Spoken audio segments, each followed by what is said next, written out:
My eyes widened. This joke also had a girlfriend. Whatever, I need to stick to my plan. Jivan, what are you saying? He nods. Dang, yes, I have a girlfriend.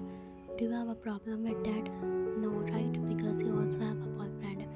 He says mockingly. My hands start to sweat as he looks into my eyes. Jivan, what? Dang. Don't you think you are cheating on your lover after kissing me? He scoffs. Jivan, please stop your nonsense or I will tell Mr. and Mrs. Kim. She says, Dang, start to laugh. Dang, okay, you understand I was just joking, right?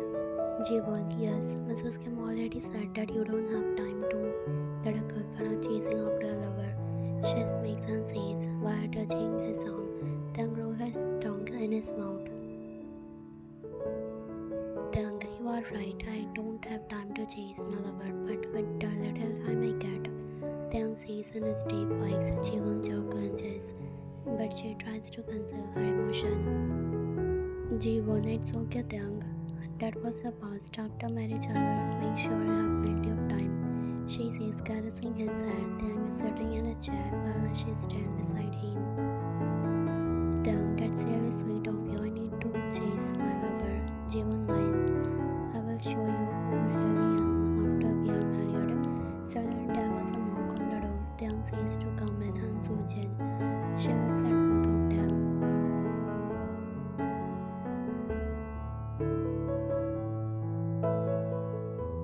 Sujin, Mr. Kim, I'm here to give you the file he requested after lunch. She says while placing the file in front of him and smiling. Dang nods and tries to remove Jivan's hand from his shoulder as she annoying him. Sujin, that's all, sir. Now I'm leaving. She looks at Jivan who glares at her. Dang, wait, Sujin, we also need to finalize this. We have to do it by this evening so that we can present it in the board meeting tomorrow. He says, trying to stop her. She nods and sits in front of him. Jivan notices how adoringly Dang looks at her and talks with her. Feeling like a third wheel, her anger increases. She places her hand on his shoulder, cutely poking his finger, causing him to look at her. Dang, what? I forgot you were here. She smiled forcefully. Jivan, Dang, I'm going now. Bye. And don't forget the date you promised. Dang nods and smiles at him. Dan looks at Sujin before leaving the room. Dang, annoying. Dang whispered to himself. Sujin, so did you say something? Once, Po, I was still in the break room after lunch, drinking coffee. I remembered what Mr. Kim said to me. He told me to take care of myself and also advised me to against overworking. I think Sujin must have told him about my health, but why am I feeling so happy about this? I shook my head and started walking towards my table with a coffee cup in my hand. Suddenly I saw a beautiful, gorgeous lady coming out of Dang's office. When I looked closely, I realized she was his fiancée. She was engrossed in a phone, typing something as she walked forward. I moved a bit to the side, but still. Jivan, are you blind? What? She was the one who bumped into me. I looked at her angry face. I should be angry, but here I'm standing calmly. Well, Miss Ann, I think you were the one who was buried in your phone and walking ahead, I said calmly. She foamed even more. Now a few employees had gathered around us, just returning to their seats after their bag. Jivan, if you saw me coming from the front, you should have stepped aside, Miss Van, she said, gritting her teeth and looking at my name badge. She still didn't apologize. The other day when I saw her at a party at a Kim mansion, she seemed like a very polite lady.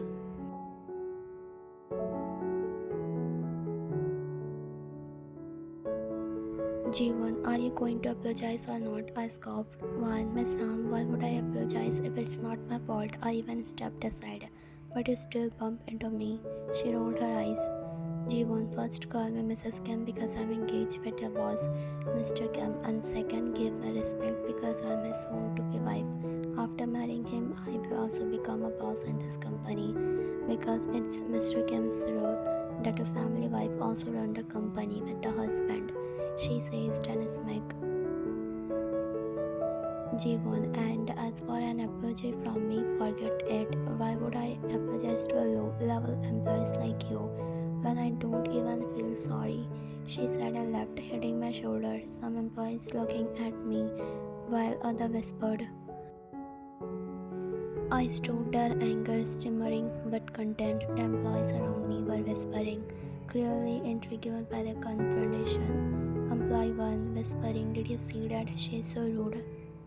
I took a deep breath, trying to shake off the encounter. I walked back to desk, determined not to Jivan's arrogant affect me, but it was hard to concentrate, knowing that Taeyang, who had been kind to me, was once mine. I can't believe how can she treated this Taeyang know that she is really like me, but is different when he is with her. As I walked down the office hallway, one saw some employees, including two colleagues who were her close friends. She smiled and approached them.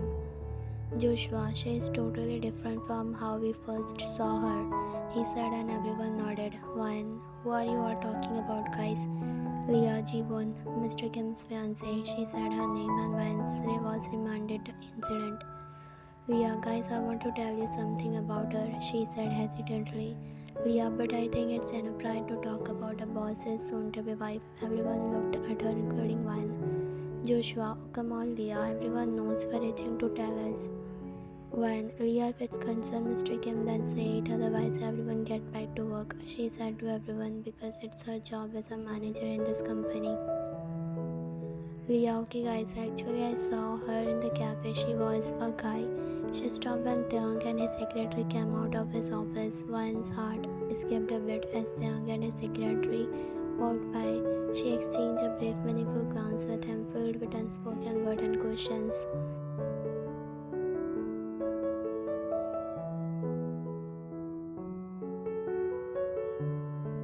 What's going on here? Taeyang asked after noticing the gathering.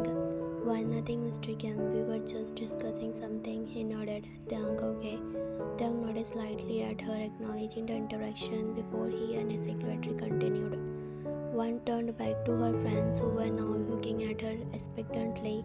She clears her throat, trying to compose herself. Joshua, yeah, if she was kissing a girl, then she's cheating, right? Leah glared at her. Leah, when did I say she was a girl? Leah, everyone please don't tell Mr. Kim that I would told you, or he will start interrogating me a lot. The employees nodded. Well, Leah, please don't waste time. Tell us quickly. One said, looking desperate. Leah, calm down, girl. I'm telling you. One rolled her eyes. Leah, actually, she was a guy with the cafe, and was my ex. Everyone gasped. One eyes widen. One, when did you say this? I mean, was it after Mr. Kim's engagement? She nodded. Yeah, I saw it yesterday evening. Joshua, I didn't know you had an ex. He side-eyed her. Leah, what do you think? That I have always been single? Joshua, yeah, but that was your ex, the guy Mr. Kim's soon-to-be wife is cheating with.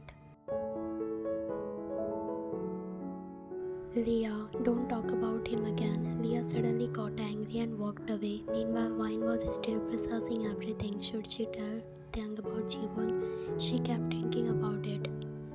In Taeyang's house, when Taeyang came house from the office, his officers came sitting with Jiwon. He frowned. Taeyang, what are you doing here?